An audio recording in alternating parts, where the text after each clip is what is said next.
Hey everybody, this is Ruben Lowing. I'm here in Katy, Texas. I'm staying here today, and then tomorrow I'm going to New Orleans for the launch. I I've always wanted to do this, and this is going to lead to what I'm talking about today. Of I do a faith walk and talk every morning on Facebook, and what I talked about today really carries over to my business. And so it's Proverbs. The verse that stood out to me this morning, my scripture reading is Proverbs 26, verse 24. Those with hate in their heart conceal it with their lips, but the deceit is still in their heart. And you, you know, very often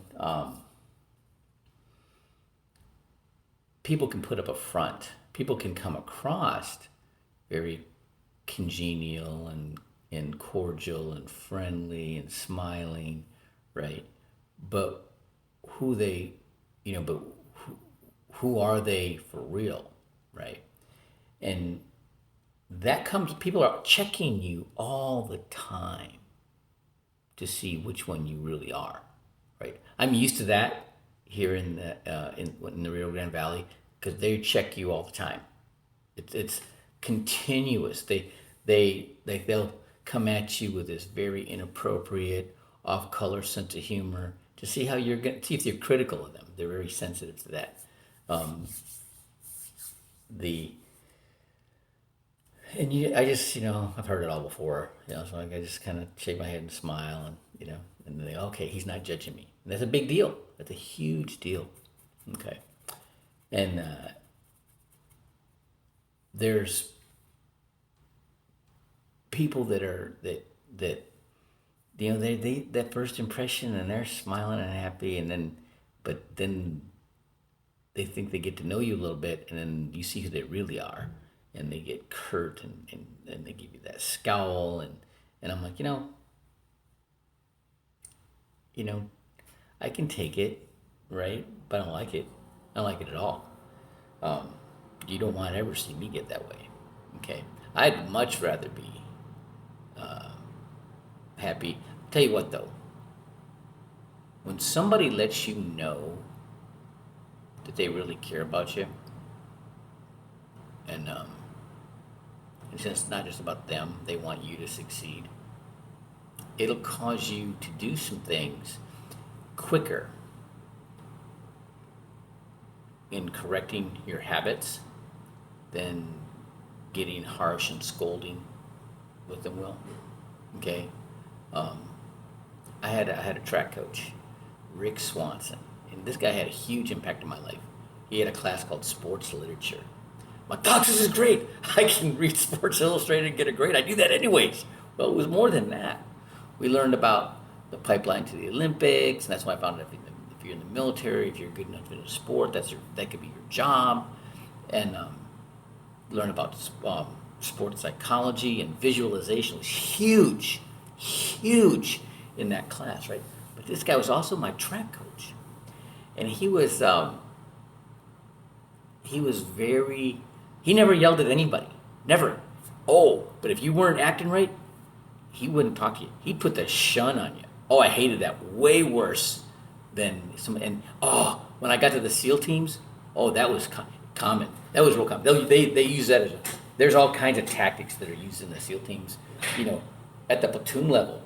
All right, if somebody's not conforming, all right, yeah, they'll just shut you right out. Right?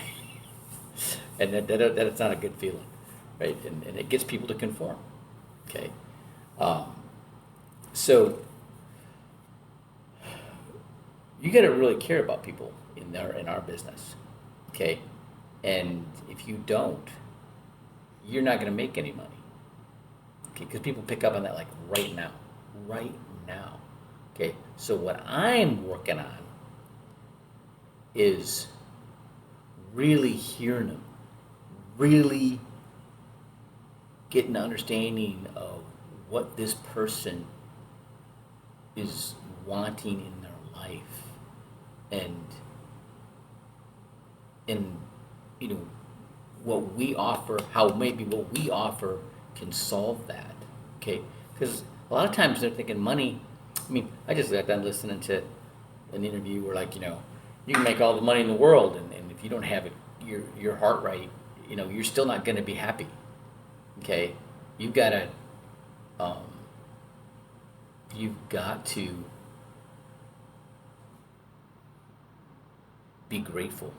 You've got to be, oh man, that's been hard. I don't have that. I don't have a lot of experiences in my life with love, joy, gratitude, right? And but I'm getting more all the time, and I'm 58 years old, and now I'm accumulating these thoughts and feelings, okay, with other people, and never happened before, never before, and so but I know I need it, so I'm looking for it, okay, and when I'm talking to people, right, I'm really trying to pay attention to what it is that they need, that emotional need, okay, because that's where it's at. And if you miss that, if you're not talking to that, because that's what makes them move, okay, and you got to find out what that emotional trigger is, and that's what holds them up.